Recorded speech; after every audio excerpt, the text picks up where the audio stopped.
Flamingo Books. Shining English Reader. Series 6. Chapter 14. The World in a Wall. One day, I found a fat female scorpion in the wall, wearing what at first glance appeared to be a light brown fur coat. Closer inspection proved that this strange garment was made up of a mass of tiny babies clinging to the mother's back. I made up my mind to smuggle them into the house and up to my bedroom so that I might keep them and watch them grow up. With great care I maneuvered the mother and family into a matchbox, and then hurried to the villa. It was rather unfortunate that just as I entered the door, lunch should be served. However, I placed the matchbox carefully on the mantelpiece in the drawing room, so that the scorpions should get plenty of air. Then I made my way to the dining room and joined the family for the meal. Dawdling over my food, feeding Roger surreptitiously under the table and listening to the family arguing, I completely forgot about my exciting new pets. At last, Larry, having finished, fetched the cigarettes from the drawing room, and lying back in his chair he put one in his mouth and picked up the matchbox he had brought. I watched him interestedly as, still talking glibly, he opened the matchbox. Now I maintain to this day that the female scorpion meant no harm. She was upset and annoyed at being shut up in a matchbox for so long, and so she chose the first chance to escape. She crawled out of the box rapidly, her babies clinging on, and scuttled onto the back of Larry's hand. There, not quite certain what to do next, she paused, her sting curved up. Larry, feeling the movement of her claws, glanced down to see what it was, and from that moment things got increasingly confused. Larry uttered a roar of fright that made Lugurezia drop a plate and brought Roger out from beneath the table, barking wildly.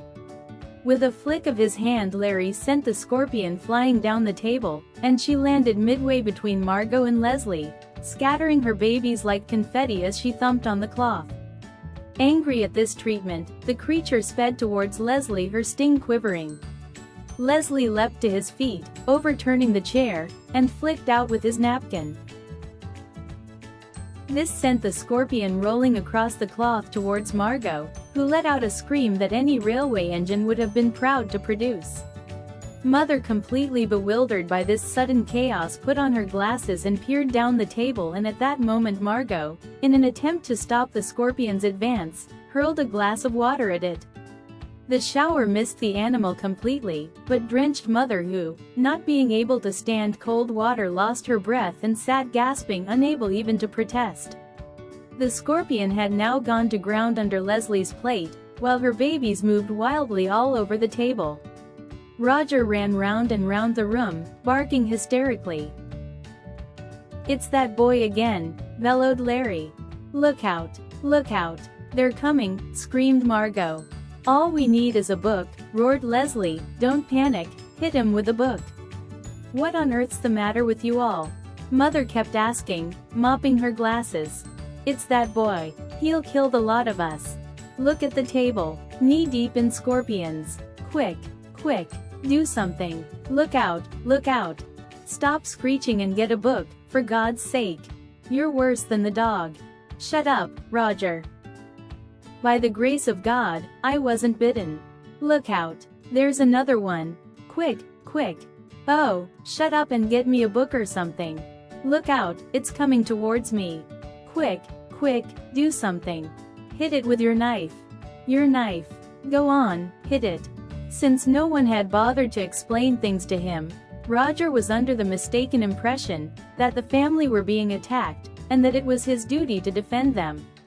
As Lugurezia was the only stranger in the room, he came to the logical conclusion that she must be the responsible party, so he bit her in the ankle. This did not help matters very much. By the time a certain amount of order has been restored, all the baby scorpions had hidden themselves under various plates and bits of cutlery. Eventually, after much pleading and backed up by Mother, Leslie's suggestion that the whole lot be killed was quashed.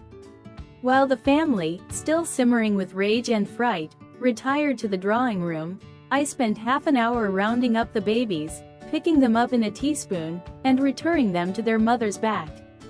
Then I carried them outside on a saucer and with the utmost reluctance, released them on the garden wall.